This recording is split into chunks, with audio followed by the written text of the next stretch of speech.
Ang programang ito ay rated SPG. Striktong patnubay at gabay ng magulang ang kailangan. Maaaring may masiselang tema, lengguwahe, karahasan, sexual, horror o droga na hindi angkop sa mga bata. Dahil sa maraming pinagdadaanan 'tong si Lynette ay talagang prosigido ito na talagang ipapakausap ito kay Doktora Kate Evangelista dahil talagang nahalata ito ni Doktora Katie at talagang prosigido itong si Doktora Katie na maging malala ito pag hindi ito kinakausap.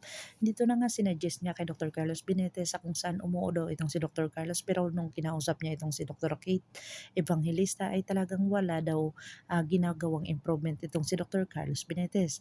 Dito na nga nakita niya itong ah, talagang si Dr. Carlos ay talagang hindi niya pinabayaan itong kanyang asawa na kung saan talagang may sinaktan itong lalaki.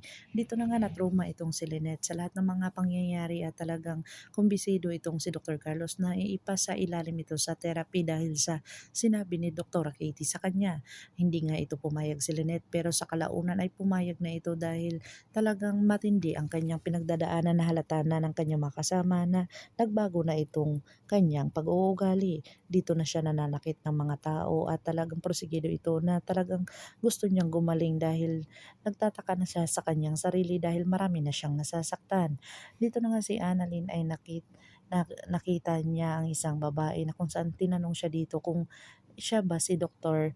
Dora Annalyn Santos at talagang sinagot niya dito na kung saan talagang ikinuwento niya dito sa kanyang lolo ang kanyang mga nakita at talagang nakasalamuhang babae.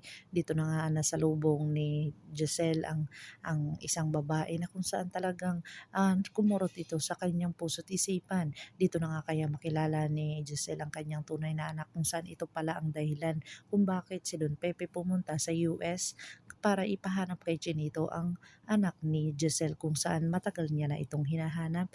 Ito na nga kaya ang mga sinasabi ni Don Pepe na bago siya mamatay ay talagang gusto niyang gawin ng tama ang kanyang pagkukulang sa dalawa niyang anak na si Dr. RG Tanyag at saka si Giselle. Pakakabangan natin ang mga susunod pa na episode na ito. Ang abot kamay ng pangarap. If you like my story, please like, share, and subscribe para ma-update po kayo sa mga susunod pa. Yun lamang po at maraming salamat.